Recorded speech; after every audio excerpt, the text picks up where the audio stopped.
देव की जय। विश्व गुरु वशिष्ठ महाराज की जय।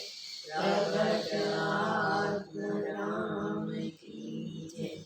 जय जय नारायण।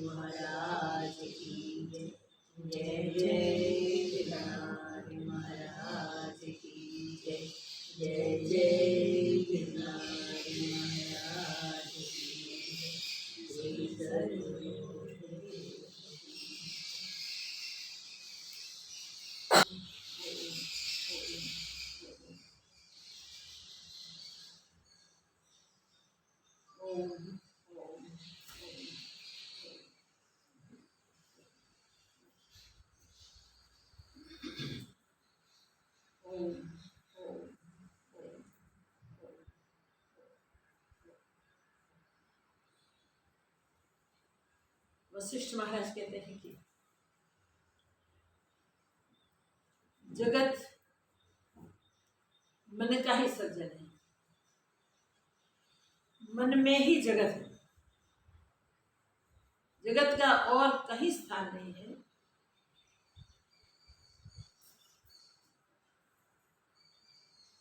जो जगत भाषित होता है वो वास्तव में किसी ने बनाया नहीं, किसी ने उपजाया नहीं, इसलिए उसका कोई कारण नहीं। कोई भी कार्य बिना कारण नहीं होता। दो प्रकार के कारण, एक निमित्त कारण, एक समवाय। निमित्त मीन्स बनाने वाला, और समवाय कारण से उपादान कारण भी कहते हैं, जिसमें से वो बनता है वो। तो निमित्त कारण न है जगत की उत्पत्ति में, न समवाय कारण है। जब ये दोनों का विचार करें तो कोई सहायकारी कारण होगा, ऐसा भी विचार नहीं, कोई सहायकारी कारण भी नहीं है। तो फिर जगत उपजा कैसे? इस प्रकार जगत हुआ। राम जी कहते हैं, भगवान आप कहते हैं जगत उपजाए नहीं, जगत किसी ने बनाए नहीं, जगत के लिए कोई निमित्त ही नहीं बना, जगत का कोई उपादान कारण भी नहीं है। मगर महाप्रलय के अंत में जब सृष्टि की शुरुआत होती है तो प्रजापति ब्रह्मा जी इस सृष्टि का सृजन करते हैं। तो सृष्टि स्मृति का कारण हुआ ना। ब्रह्मा जी पूर्व स्मृति के अनुसार नई सृष्टि बनाते हैं। तो आप कैसे कहते हैं कि कोई कारणभूत नहीं है? वशिष्ठ महाराज स्पष्ट करते कहते हैं कि जब जगत ब्रह्म चालू है, जगत जब दिखाई देता है, तब जिसको पूर्ण ज्ञान हो जाता है उसके लिए वहां जगत समाप्त हो जाता है। उसके लिए अगर जगत कुछ बनाए नहीं, उसका ज्ञान से हो जाता है। मगर जो अज्ञानी है उसको वो ज्ञान न होने के कारण, ज्ञानी ज्ञान के कारण आत्मपद में स्थित होता है, इसलिए उसे जगत ब्रह्म नहीं देखता। अज्ञानी अज्ञान के कारण जगत को सत्य देखता है, इसलिए उसका अज्ञान नहीं मिटता। मगर जब महाप्रलय होता है तब जो भी है वो सब महाप्रलय में सब समाप्त हो जाते हैं, सब महासत्ता में लीन हो जाते हैं, कुछ शेष रहता ही नहीं। इसलिए अंत समय में सब मोक्ष के महाभागी हो जाते हैं। जब महाप्रलय का समय आता है तब कोई शेष नहीं रहता, उसी समय सब मोक्ष के भागी हो जाते हैं स्वाभाविक। फिर कुछ रहता ही नहीं तो स्मृति कैसे हो? ब्रह्मादिक ज्ञानी भी महाप्रलय में लीन हो जाते हैं, विदेह कैवल्य को प्राप्त कर लेते हैं। जब उनका कोई देह ही नहीं रहा, उसके साथ स्मृति भी गई, स्मृति भी नहीं रहती। इसलिए ब्रह्मा जी की स्मृति का कारण जगत नहीं बनता। जगत मनोमात्र है। सब आत्मज्ञान में महाप्रलय के समय स्थित हो जाते हैं, अंत समय में सब भाग्यवान होते हैं। अति संकट सहने के बाद जब सब कुछ समाप्त हो जाता है तब कुछ भी नहीं रहता, और कुछ भी नहीं रहता तो सब ब्रह्म के भीतर लीन हो जाते हैं, स्थित हो जाते हैं। तो ब्रह्म के सिवा कुछ होता ही नहीं, तो स्मृति किसको? तो जगत का कारण स्मृति भी नहीं। जगत के आदि में, सर्ग की शुरुआत में चित्त के स्फुरण से, स्पंदन से फिर ये जगत भाषित जो होता है वो स्फुरण मात्र है, मन कल्पना मात्र है और कुछ नहीं। आदि स्फुरण तो स्वाभाविक हुआ, जैसे सोम जल शांत शीतल अपने आप में स्थित, इसमें जल के सिवा कुछ दिखाई नहीं देता। मगर जब उसमें पवन के आने से तरंग उठते हैं, वो स्वाभाविक उठते हैं। वो जल में तो जल के सिवा कुछ हुआ ही नहीं, तो तरंग भी जल रूप है और जल भी जल रूप है, जल के सिवा कुछ नहीं। इस प्रकार ब्रह्म में सहज स्फुरण से, चित्त के संसरण से ये जगत उत्पन्न होता है। तो ब्रह्म में तो कुछ हुआ नहीं, ब्रह्म जैसा है वैसा ही। जगत कुछ निपजा ही नहीं, जगत भी ब्रह्म ही है। ब्रह्म ही ब्रह्म अपने आप में परिपूर्ण स्थित है। तो जो दिखाई दे रहा है वो अज्ञान है। ब्रह्म स्वरूप की अनुभूति में प्रकाश है और जगत की अनुभूति में अज्ञान है, अंधेरा। जो जीव उत्पन्न होने के बाद अपने स्वरूप को नहीं भूले, वो ब्रह्म स्वभाव में स्थित है। ब्रह्मादि उनके सहज स्वभाव में जो स्पंदन हुआ, उसी से, उनके मनोराज्य से ही जगत ब्रह्म पैदा हुआ। तो जगत ब्रह्म मात्र है, जगत का कोई कारण नहीं, न स्मृति भी कारण है। स्मृति होती ही नहीं तो स्मृति कैसे कारण हो सकती? तो जगत उपजा है तब भी ब्रह्म ही ब्रह्म है। महाप्रलय में और कुछ नहीं होता तब भी ब्रह्म ही ब्रह्म, जो अज अविनाशी अजन्मा है, जिसका जन्म नहीं होता, जिसका विनाश में मृत्यु नहीं होता, वो सर्वकाल में सदैव अपने आप में ही स्थित है। जो जगत जिसको भी भाषित होता है वो मन के स्फुरण से जगत को रच लेता है, अपनी ही रचना में आप बंधता है और जगत को सत्य मान के उसी के अनुसार वो जीता है। राम जी कहते हैं, भगवान ये जगत ब्रह्म दिखता कैसे है, ब्रह्म होता कैसे है और किसको होता है? वशिष्ठ महाराज ने स्पष्ट बताया कि मनोराज्य में जैसे मनोराज्य का नगर दिखता है, तो मनोराज्य जब तक चालू है तब तक वो नगर दिखता है, इसमें सबके सारे व्यवहार भी दिखते हैं। जब जैसा मनोराज्य टूट जाता है तब जगत कहाँ जाता है? जब होता ही नहीं तब जाना कहाँ उसको?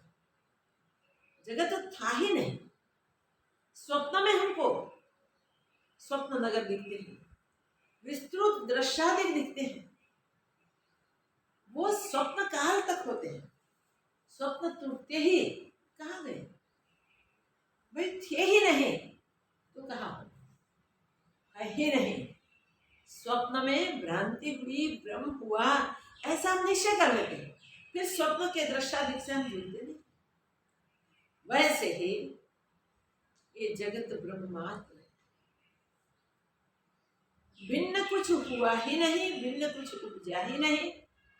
जिसको वो ब्रह्म ज्ञान है उसके लिए जगत कुछ बना ही नहीं, कुछ हुआ ही नहीं। जैसे तरंग भी पानी ही है, उसमें चक्रादिक होते हैं, वो भी पानी ही है। पानी के सिवा और कुछ नहीं, जल के सिवा और कुछ नहीं। वैसे ये दृश्यादिक मन के भ्रम से दिखाई देते हैं, तब भी वो भी ब्रह्म ही है। ब्रह्म के सिवा और कुछ है नहीं, परमात्मा के सिवा और कुछ है नहीं। तो राम जी कहते हैं ब्रह्म के निवृत्त कैसे हो, भ्रांति मिटे कैसे, इस प्रकार में। जैसे मेघधनुष अनेक रंगों के सहित दिखाई देते हैं, फिर भी मेघधनुष कुछ होता है नहीं, वैसे ही राम जी इंदु ब्राह्मण के 10 पुत्र अपने मनोराज्य से निश्चय करके ब्रह्मा बनने के लिए बैठ गए, तो अपने ही मन कल्पना से मन की उसी में ही स्थिरता करके बैठे और वो 10 ब्रह्मा बन गए। और 10 की सृष्टि उसके अपने अपने मन से नहीं थी, तो वो सृष्टियां उन 10 के मन में थी। परस्पर कोई एक दूसरे की सृष्टि को जानते ही नहीं थे, क्योंकि बाह्य सृष्टि कुछ थी ही नहीं। इसी प्रकार आकाश में दूसरा चंद्रमा दिखता है तो सबको नहीं दिखता, जिसको दृष्टि दोष है उसको ही दिखाई देता है। मृगजल होता नहीं है, सूर्य किरणों में जलाभास होता है और मूर्ख मृग से सत्य मान लेता है। ऐसे जगत आभास में मूढ़ मनुष्य, अज्ञानी मनुष्य जगत को सत्य मान लेता है और जगत को सत्य मान के उसी के अनुसार एक्ट करता है, व्यवहार करता है। जब तक झूठे जगत को झूठा नहीं समझता, तब तक उसकी मूढ़ता नहीं निवृत्त होती, तब तक उसका अज्ञान निवृत्त नहीं होता। जब सर्व ब्रह्म का निश्चय करके सत्य शास्त्रों के आधार से वो निश्चय होता है, संतों के अनुभव से वो निश्चय होता है, तो सत्य शास्त्रों का सिद्धांत और संत मत, वो दोनों के लेके जब पुरुषार्थ करते हैं, हम जब अभ्यास करते हैं, तब इस संतों का अनुभव और शास्त्रों के बताए हुए सिद्धांत एक हो जाते हैं अपने अनुभव में। तो हम अनुभव से शास्त्रों की सत्य बात को समर्थन करते हैं और तब हमें ये जगत नहीं भाषित होता, ब्रह्म ही भाषित होता है, आत्मा ही परमात्मा ही भाषित होता है। तो जगत भी परमात्मा के सिवा और कुछ नहीं। इसलिए भ्रांति को मिटाने के लिए ब्रह्म अभ्यास करो। सारे संसार को मैं शिव रूप देखो, ऐसी दृष्टि का दान दे दो। शिव कल्याण स्वरूप, आत्मा रूप, ब्रह्म रूप। तो जब हम अभ्यास करके इस प्रकार सर्वात्म भाव कर लेते हैं, तब ये जगत आडंबर जैसा है वैसा ही वैसा होने के बाद भी, जगत के कार्यादिक जैसे होते हैं वैसे ही होते रहते हैं, तब भी हमको वो सब दिखाई नहीं देता, हमको सर्व ब्रह्म का ही निश्चय रहता है। राम जी कहते हैं भगवान, ये निश्चय करने के लिए आप हमें दृष्टांत सहित समझाइए, जिससे हमारी भ्रांति की निवृत्ति हो, हमारा जगत ब्रह्म मिटे। इसलिए कोई एक दृष्टांत देके हमको समझाइए। वशिष्ठ महाराज ने लवण राजा का दृष्टांत बताया कि मैंने अभी तुमको लवण राजा का दृष्टांत दिया। इंद्रजाल की माया से लवण राजा को चांडाल का भ्रम हुआ, पूरा जीवन चांडाल का जैसे वो खुद ने व्यतीत किया, खुद जिया, वैसा उसने अनुभव किया। वो चांडाल भ्रम की निवृत्ति जब हुई तो उसे आश्चर्य हुआ कि ये क्या मैं राजा हूं या चांडाल? क्या जैसे जनक राजा को भ्रांति हुई थी, मैं कौन हूं? ये जो भ्रांति जिसको भी बनी रहती है वो जगत को सत्य मानता है, और जिसकी भ्रांति का भंग होता है वो सत्य को जान लेता है, सत्य को पहचान लेता है, और सत्य में सत्य के सिवा और कुछ नहीं है। सत्य तत्व, ब्रह्म तत्व, आत्म तत्व वही भगवान, उसके सिवा दूसरा कुछ तीनों काल में उजाला न था, न है, न हो सकता है। तो ये भ्रांति की निवृत्ति ज्ञान होने से ही होती है। तो वशिष्ठ महाराज कहते हैं, राम जी, जगत ब्रह्म मिटाने के लिए मैं तुम्हें भृगुपुत्र शुक्र की कथा कहता हूं। शुक्र ने कैसे दीर्घ काल तक स्वर्ग के सुख भोगे, कैसे भिन्न भिन्न जन्म देखे, कैसे सुख का अनुभव करने के बाद भी तपस्या करने की इच्छा हुई, सुख को ब्रह्मात्र जाने, और किस प्रकार तपस्या की, ये संवाद यमराज और भृगु ऋषि के बीच जो हुआ था, और उस संवाद से जैसे शुक्र को ज्ञान हुआ था, वो दृष्टांत मैं तुम्हें कहता हूं, जिससे तुम्हारा जगत ब्रह्म निवृत्त हो जाएगा और तुम्हें एक दृढ़ सतपद में स्थिति प्राप्त होगी। तो हम देखें वशिष्ठ महाराज भृगु ऋषि का दृष्टांत हमें किस प्रकार कह रहे हैं। राम जी ने पूछा, हे भगवान, भृगु ऋषीश्वर के पुत्र ने मन के भ्रम से कैसे स्वर्ग सुख भोगे, वह कैसे भोग का अधिपति हुआ है, और कैसे संसार भ्रम देखा, वह कृपा करके कहिए।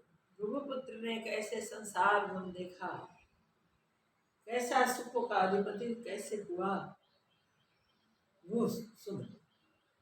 वशिष्ठ जी बोले, हे राम जी, भृगु के पुत्र का वृत्तांत सुनो। भृगु और काल का संवाद मंदराचल पर्वत में हुआ है। मंदराचल पर्वत पर भृगु ऋषि और काल यमराज का संवाद हुआ है। एक समय भृगु मंदराचल पर्वत में, जहाँ कल्प वृक्ष और मंदार आदि वृक्ष बहुत सुंदर स्थान और दिव्य मूर्ति है, कल्प वृक्ष करते थे।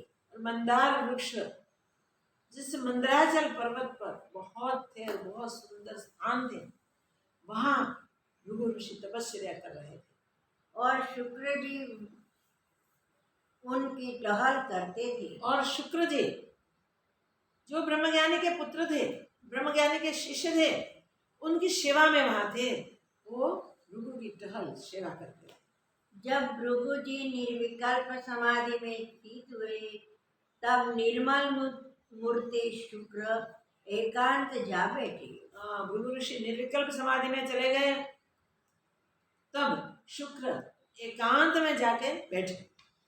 वे कंठ में मंदार और कल्प वृक्ष के फूलों की माला पहरे हुए विद्या और अविद्या के मध्य में स्थित थे। वो ज्ञानी भी नहीं थे और अज्ञानी भी नहीं थे। कंठ में कल्प वृक्ष और मंदार वृक्ष के पुष्पों की माला पहन के बैठे हुए थे। उनकी मध्य स्थिति थी, न पूरे अज्ञानी थे न पूरे ज्ञानी थे।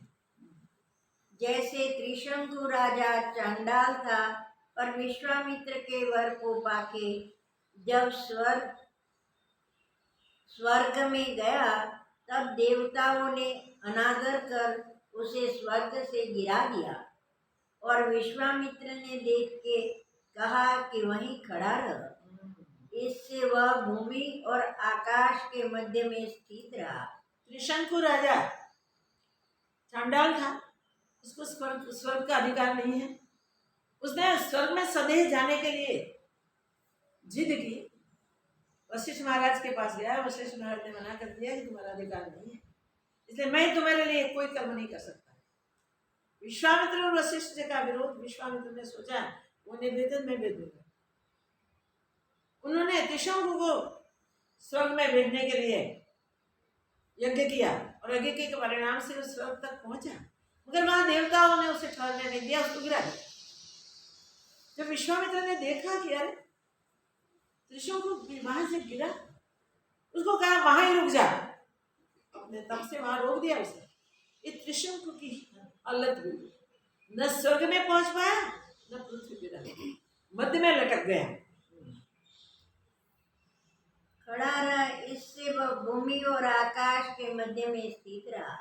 तैसे ही शुक्र बैठे तो क्या देखा कि एक महासुंदर अप्सरा उसके ऊर्ध्व वैसे स्वर्ग ही की ओर चली जाती है। शुक्र ने देखा कि उनके ऊपर से एक महासुंदर अप्सरा जा रही है। जैसे लक्ष्मी की ओर विष्णु जी देखे, तैसे ही अप्सरा को शुक्र ने देखा कि महासुंदरी और अनेक प्रकार के भूषण और वस्त्र पहने हुए महासुगंधित है और महासुंदर आकाश मार्ग सर गज के वो देखी, तब उसको हुआ कि आकाश मार्ग के जा रही है, उसको मैं बुला लूं। आकाश मार्ग भी उससे सुगंधित हुआ। इसकी सुगंध ऐसी थी कि आकाश का वो मार्ग भी सुगंधित हो रहा था। पवन भी उसके स्पर्श करके सुगंध पसारती है और महामद से पूर्ण उसके नेत्र है। महामद से पूर्ण उनके नेत्र देखे। ऐसी अप्सरा को देख के शुक्र का मन शोभायमान हुआ, शोभित हुआ शुक्र का मन उसे देखकर। जैसे पूर्णमासी के चंद्रमा को देखकर क्षीर समुद्र शोभित होता है, ऐसे ही उसकी वृत्ति अप्सरा में जो स्थित हुई और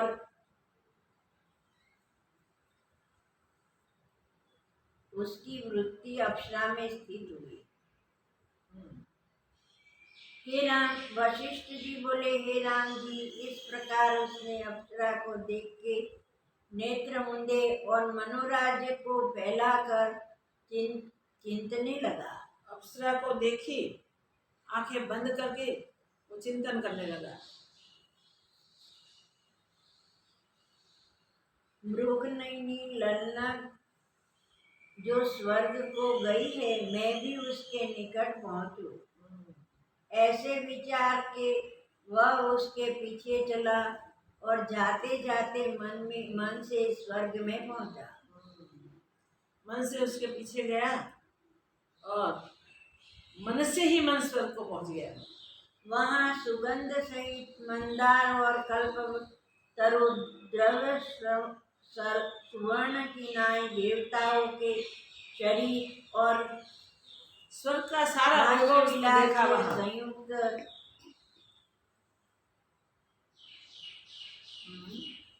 स्त्रियां जिनके हिरणी की नाई नेत्र है, वह देखा। मणियों के समूह की परस्पर उसमें प्रतिबिंब पड़ती है और विश्वरूप की उपमा स्वर्गलोक में देखी। स्वर्गलोक में वहां दिव्य उपमा उसने देखी, पूरे विश्व का वहां सौंदर्य देखा। मंद मंद पवन चलती है, मंदार वृक्ष में मंजरी प्रफुल्लित है और मंजरी प्रफुल्लित है, मंद मंद पवन वहां चलती है, अप्सराएं विचरती हैं। इंद्र के सन्मुख गया तो देखा कि ऐरावत हस्ती जिसने युद्ध में दांतों से दैत्य चूर्ण के पास पहुंचा, तब ऐरावत को देखा, बड़े मंद सहित खड़ा है। मद सहित वहां खड़ा हुआ है। देवताओं के आगे अप्सरा गान करती है। देवताओं के आगे अप्सराएं वहां नृत्य करती हैं, गान करती हैं। सुवर्ण के कमल लगे हुए हैं, सर्वत्र सुवर्ण के कमल लगे हुए हैं। ब्रह्मा के हंस और सारस पक्षी विचरते हैं और देवताओं के नायक विश्राम करते हैं। हंस और देवताओं के सब एक दूसरे के सब के अपने अपने वाहन छोड़ विचरते हैं।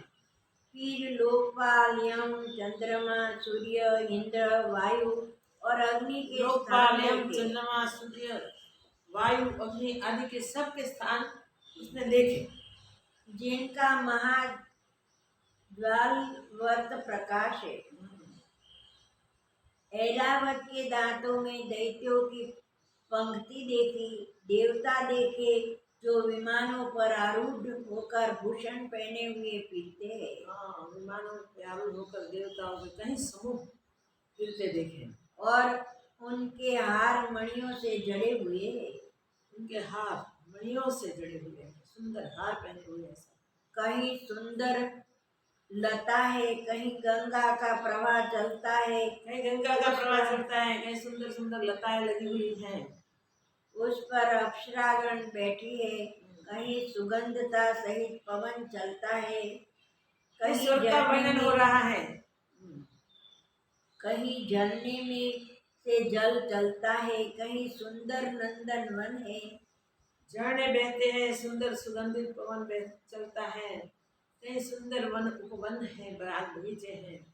कहीं अप्सरा बैठी है, कहीं नारद आदि बैठे हैं, कहीं नारद आदि बैठे हैं, कहीं अप्सरागण बैठे हैं। और कहीं जिन लोगों ने पुण्य किए हैं वे बैठे सुख भोगते हैं। कहीं पुण्यवान लोग वहां बैठकर सुख भोगते हैं और विमानों पर आरूढ़ हुए फिरते हैं। कहीं इंद्र की अप्सरा कामदेव से मस्त है और ऐसे कल्प वृक्ष में पके फल लगते हैं जैसे ही रत्नों और चिंतामणि लगे हैं। वहाँ जैसे कल्प वृक्ष में पके फल लगते हैं, रत्न और चिंतामणियां वैसे वहां लगी हुई थी। और कहीं चंद्रकांत मणि स्रवती है। कहीं कहीं चंद्रकांत मणि स्रवित हो रही है, द्रवीभूत हो रही है। इस प्रकार शुक्र ने मन से स्वर्ग की इस प्रकार शुक्र ने मन से स्वर्ग की रचना देख ली। मन ही मन देखा है यहाँ। मानो त्रिलोकी की रचना यही है। वो समझने लगा कि त्रिलोकी की रचना इस स्वर्ग में ही है, ऐसा मानने लगा। शुक्र को देख के इंद्र खड़ा हुआ कि दूसरा भृगु आया है। शुक्र ब्रह्मज्ञानी का पुत्र था, तो भृगु जैसा ही लगता था। इंद्र खड़े हुए और भृगु पुत्र का स्वागत किया उन्होंने। और बड़े प्रकाश संयुक्त शुक्र की मूर्ति को प्रणाम किया और हाथ पकड़ के अपने पास वो बैठा के बोला। दिव्य प्रकाश से प्रकाशित हो रहा था। इंद्र ने उनको पकड़ के अपने पास बैठाया और बोले, हे शुक्र जी, आज हमारे धन्य भाग्य है। इंद्र कहते हैं कि तुम हमारे वहां पधारे तो आज हमारे भाग्य खुल गए, हमारे धन्य भाग्य है कि आप यहाँ आए। आज हमारा स्वर्ग तुम्हारे आने से सफल, शोभित और निर्मल हुआ है। ब्रह्मज्ञानी के शिष्य, ब्रह्मज्ञानी के पुत्र, आप यहाँ पधारे हैं तो हमारा स्वर्ग शोभित हो गया है। अब तुम चिर पर्यंत यहीं रहो। अब आए हो तो दीर्घ काल तक यहीं रहो। जब ऐसे इंद्र ने कहा तब शुक्र जी शोभित हुए। ये सुनकर शुक्र जी प्रसन्न हुए और उसको देख के सूरों के समूह ने प्रणाम किया। और शुक्र जी को देख के देवताओं के समूह जो थे वहां, वो सब देवताओं ने आके उन्हें प्रणाम किया। भृगु के पुत्र शुक्र जी आए। वशिष्ठ जी बोले, हे राम जी, जब इस प्रकार शुक्र जी इंद्र के पास जा बैठे तब अपना जो निज भाव था उसको भुला दिया। शुक्र अपना निज भाव भूल गए। वह जो मंदराचल पर्वत पर अपना शरीर था सो भूल गया। उस शरीर को भूल गया से मनोराज्य का शरीर दृढ़ हो गया। बस, और जो वासना स्फुरित हुई इससे उसका मनोराज्य का शरीर दृढ़ हो गया। एक मुहूर्त पर्यंत इंद्र के पास बैठे रहे। पर उसके चित्त अप्सरा में रहा। मगर उसका चित्त वो अप्सरा में रहा। देखिए, जहाँ वो भृगु जी बैठे थे और निर्विकल्प समाधि में चले गए, वहाँ भृगु पुत्र शुक्र एकांत में साइड में जाके बैठे और बैठ के ऊपर जब देखा तब देखा कि क्या, अरे कोई अप्सरा जा रही है, बहुत सुंदर थी। और सज धज के वो निकली हुई थी। इसलिए उसको देखकर उसका मन लोभित हुआ। उन्होंने उसका आह्वान किया, आ जाओ। वो अप्सरा नीचे आई। अप्सरा को पूछा, तुम कौन हो, कहाँ जा रही हो? विश्वासी अप्सरा ने बताया कि मैं इंद्र के एक काम से गई थी और अब फिर वापस इंद्र को संदेश देने के जा रही हूं, जो हुआ सो। वो जब ये बात करके, बहुत डिटेल से बात है, आप देख लेना। जब वो अप्सरा स्वर्ग की ओर चली, तब शुक्र मन से, मनोराज्य से उसके पीछे पीछे स्वर्ग में पहुंचे और स्वर्ग का सारा वृत्तांत दिया।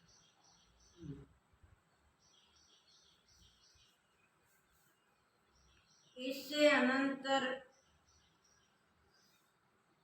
एक मुहूर्त पर्यंत इंद्र के पास बैठे बैठे रहे, परंतु चित्त उस अप्सरा में रहा। वो इंद्र के पास एक मुहूर्त तक बैठा, मगर उसका चित्त तो वो अप्सरा में ही लगा हुआ था। उसके अनंतर उठ खड़े हुए और स्वर्ग को देखने लगे। वहां से खड़े हुए और स्वर्ग को देखने लगे। तब देवताओं ने कहा कि चलो स्वर्ग की रचना देखो। देवता लोग उन्हें स्वर्ग की रचना देखने के लिए ले गए। तब शुक्र जी देखते देखते जहाँ वह अप्सरा थी वहां गए। विश्वा जी जहां थी वहां गए, वहां पहुंचे।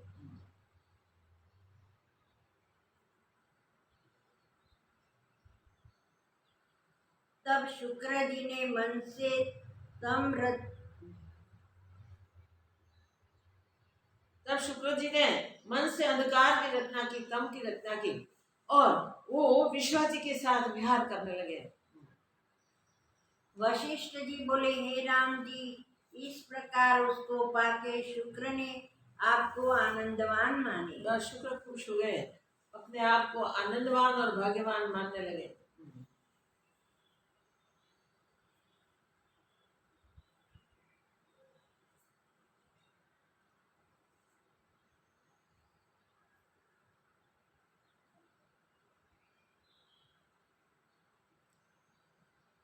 शुक्र अपने आप को भाग्यवान समझने लगे और कहीं दीर्घ काल तक वहां उस अप्सरा के साथ स्वर्ग में घूमे। ऊर्ध्वलोक की ओर गए, सिद्धों के लोक में भी गए और सब देवताओं के स्थान भी देखे। सब देवताओं के सौंदर्य बाग बगीचे उपवनों में घूमते रहे, फिरते रहे। बहुत समय इस प्रकार भोगों में व्यतीत हुआ। तब फिर शुक्र ने तो किरणों द्वारा धान्य में निवास किया। फिर शुक्र के और उस पुण्य धान्य पूर्ण को- हुए। तब स्वर्ग में पुण्य पूरे होते हैं, तब स्वर्ग में कोई रहने नहीं देता, वहां से गिराए दिए जाते हैं। वहां से शुक्र अपने पुण्य खत्म होते ही गिराए दिए गए, वो धान्य में आके स्थित हुए। फिर लोकालोक पर्वत पर क्रीड़ा की, फिर मंद्राचल पर्वत के कुंज में विचरे। इसी प्रकार 32 युग पर्यंत स्वर्ग में रहे। 32 युग पर्यंत वो स्वर्ग में रहे और स्वर्ग के सौंदर्य देखते रहे, अप्सरा के साथ घूमते रहे। 32 युग के बाद जब पुण्य क्षीण हुआ तब भूमि लोक में गिरा दिए गए और पुण्य हुए। देखिए, इंद्र ने अपने आसन से खड़े होकर जिसका स्वागत किया था, स्वर्ग के सारे देवताओं ने उन्हें प्रणाम किया था और देवता सब उनको स्वर्ग की रचना दिखाने के लिए गए थे।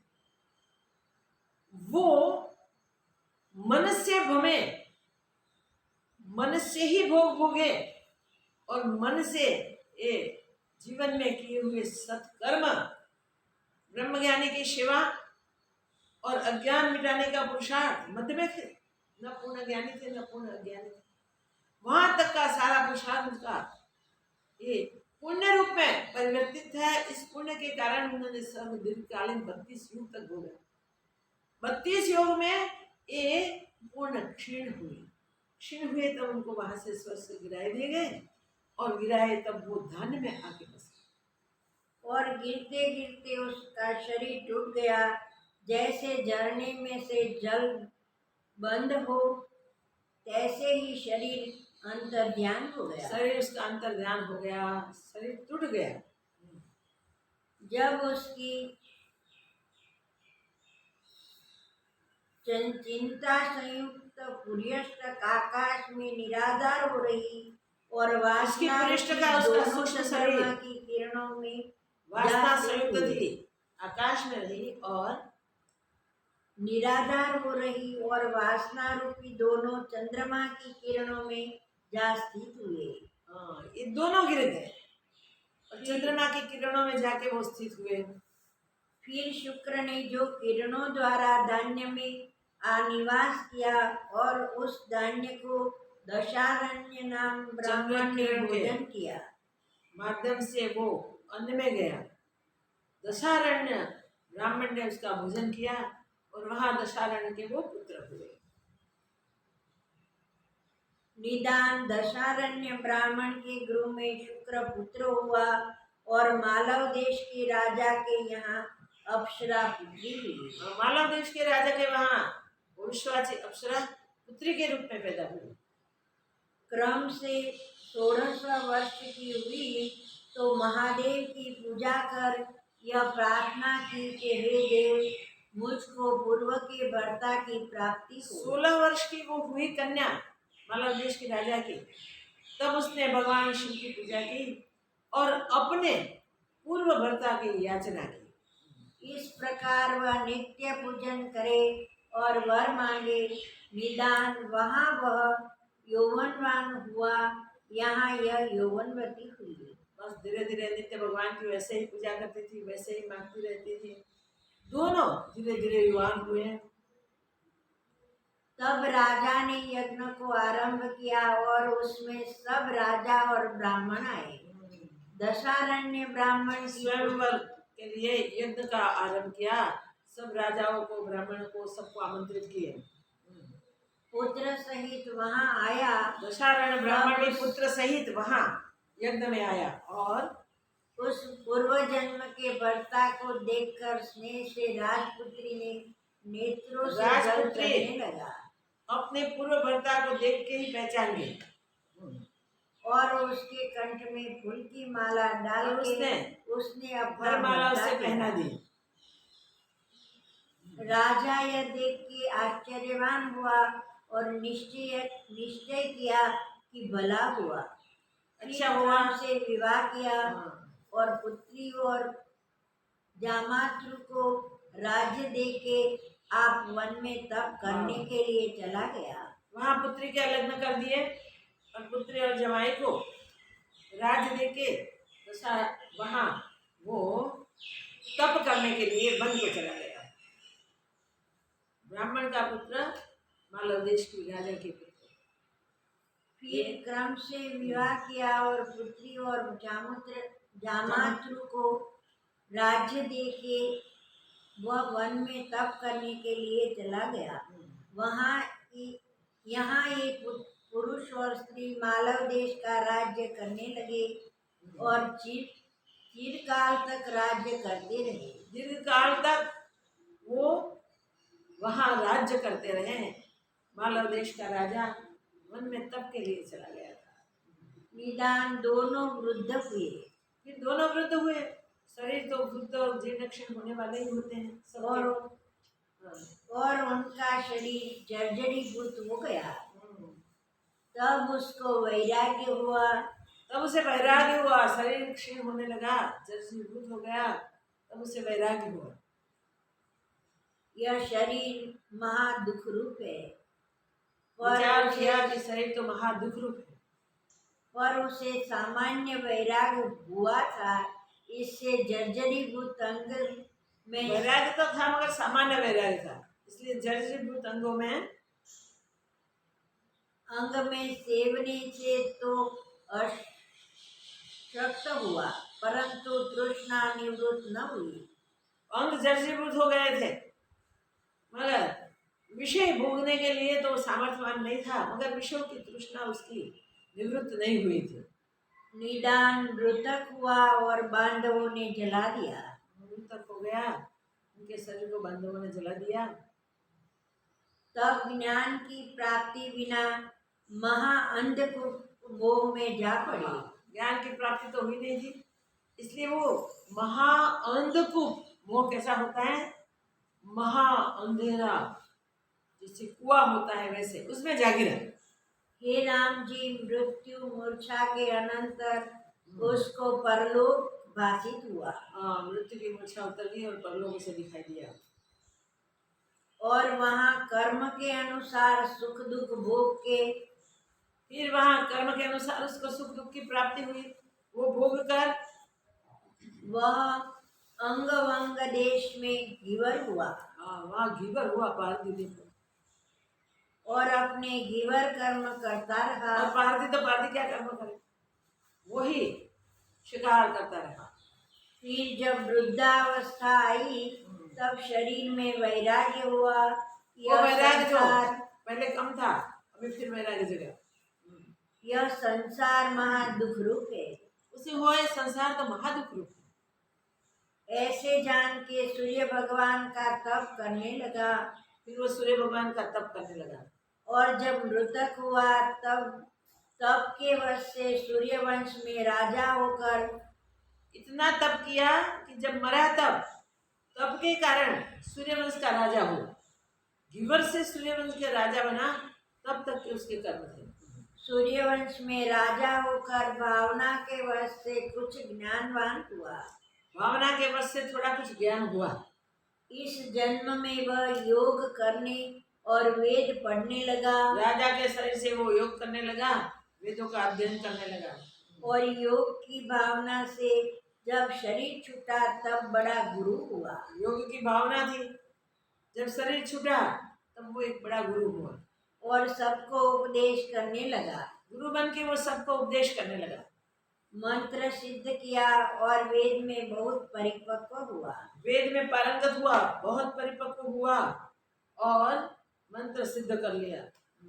मंत्र के वश से वह विद्याधर हुआ और एक कल्प पर्यंत विद्याधर रहा। वो विद्याधर हुआ और एक कल्प पर्यंत वो विद्याधर रहा। जब कल्प का अंत हुआ तब शरीर अंतर्ध्यान हो गया। कल्प का अंत आ गया और उसका शरीर अंतर्ध्यान हो गया, शरीर छूट गया। और पवन रूपी शरीर वासना सहित हो रहा। और उसका शरीर पवन रूप हो गया, वासना संयुक्त था, इसलिए पवन होके भटकने लगा।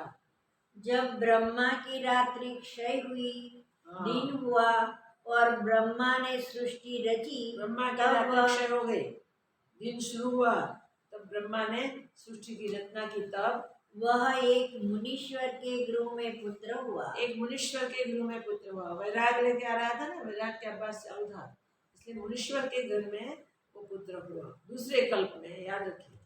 और वहाँ एक कल्प तो पूरा अज्ञान में व्यतीत हो गया। और वहाँ उसने बड़ा तप किया। वह उसने बड़ा तप किया, बहुत तप किया।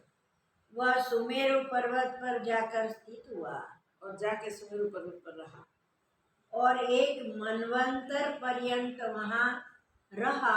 एक मनवंतर पर्यंत वो सुमेरु पर्वत पे रहा। जब 71 चौयुगी बीती, 71 युगों की चौकड़ी, 71 मल्टीप्लाइड बाय 4, तो इतने समय तक वहां रहा। तब वह भोगों के वश हिरणी का पुत्र हुआ।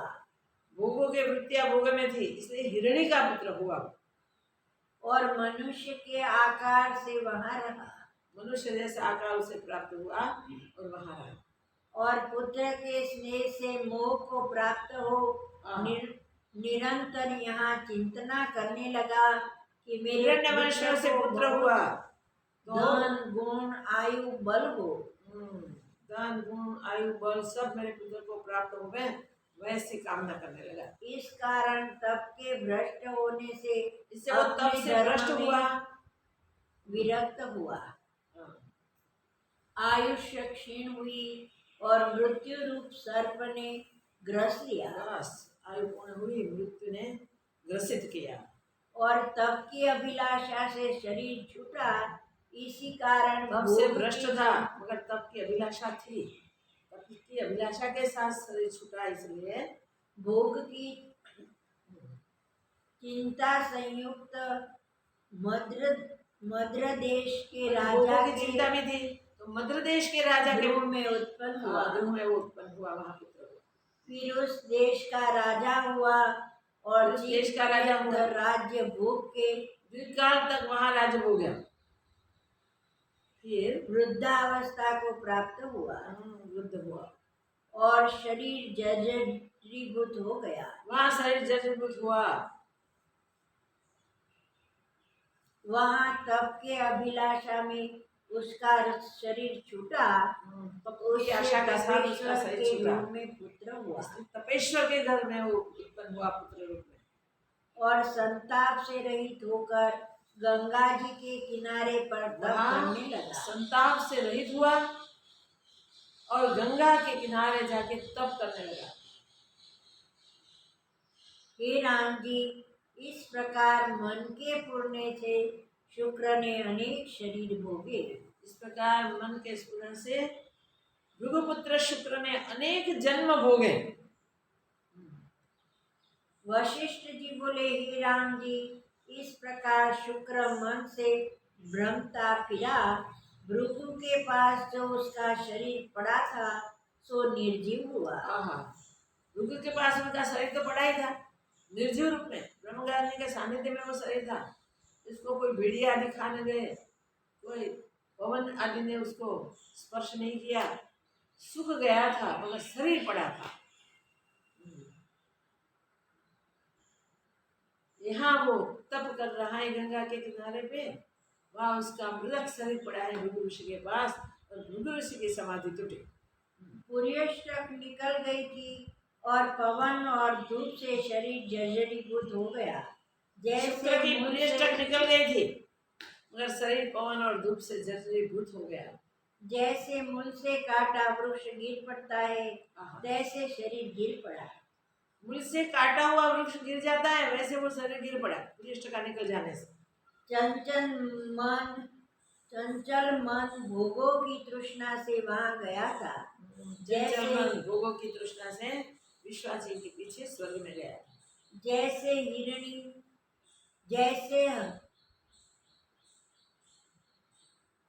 हिरण वन में भंगता है और चक्र पर चढ़ा वासन भंगता है, तैसे ही उसने भंगते भंगते